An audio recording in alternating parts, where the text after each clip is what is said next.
রাজধানীর উত্তরার একটি হাসপাতালে মারা যাওয়া বড় ভাই খুরশেদ আলমের লাশ দেখে বাসায় ফিরতে দুই ভাগ্নের সহ যানবাহনের অপেক্ষায় সড়কে দাঁড়িয়েছিলেন ছোট ভাই জাবেদ আলম।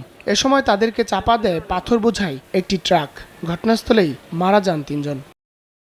নিহতদের মধ্যে জাবেদ ব্যবসা করতেন। তার এক ভাগ্নে ফাহিম উদ্দিন বিন আহমেদ আহসানুল্লাহ বিজ্ঞান ও প্রযুক্তি বিশ্ববিদ্যালয়ে পড়ছিলেন। আরেক ভাগ্নে খাজা নাইমুল হক ট্রাভেল এজেন্সিতে চাকরি করতেন। নাইম ও ফাহিম খালাতো ভাই, জাবেদের দুই বোনের ছেলে। মর্মান্তিক এই প্রাণহানির খবর শুনে শহীদ সোহরাওয়ার্দী মেডিকেলের মর্গে হাজির হন স্বজন ও সহপাঠীরা। তাদের আহাজারিতে তৈরি হয় হৃদয় বিদারক পরিবেশ। রাস্তার মধ্যে ট্রাক এইভাবে মারা গেছে, একদম পাওয়া নাই দুইটা। আমার লাইফ আমি মৃত্যু দেই নাই। আমার ফাঁসি চাই, যে আমার ছেলে চারটা মানুষ হচ্ছে একদিনে গেল সবগুলা। 2.5 মাস আগে মাকে হারানোর পর বাবা জাবেদকে হারিয়ে নিঃস্ব সন্তানেরা।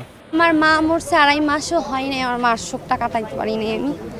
আর রাত্রে শুনি যে আমার বাবা মারা গেছে, তো এই দায়ভারটা কে নিবে? খুবই মেধাবী স্টুডেন্ট, একাডেমিক ভালো, অ্যান্ড ওর ক্যারেক্টার নিয়ে কিছু বলার নেই। আমাদের মধ্যে সবচেয়ে ভালো একটা ছেলে, সবসময় আসতে হাসি খুশি। ফাহিম তো আজকে মারা গেল, আমাদের একটা ফ্রেন্ড হারালাম। সামনে যে আমি হারাবো না বা আমার কোনো ফ্রেন্ড হারাবে না তার তো কোনো নিশ্চয়তা নেই। আমাদের তো অনেক প্রান্ত আমরা দিছি, এখন আমরা নতুন দেশে সবকিছু আমরা শান্তি চাই, শৃঙ্খলা চাই। আমরা একই রাতে তেজগাঁওয়ে প্রধান উপদেষ্টার কার্যালয়ের পাশে মাইক্রোবাসের ধাক্কায় নিহত হন 2 মোটরসাইকেল আরোহী। হায়দার আলী, সময় সংবাদ, ঢাকা।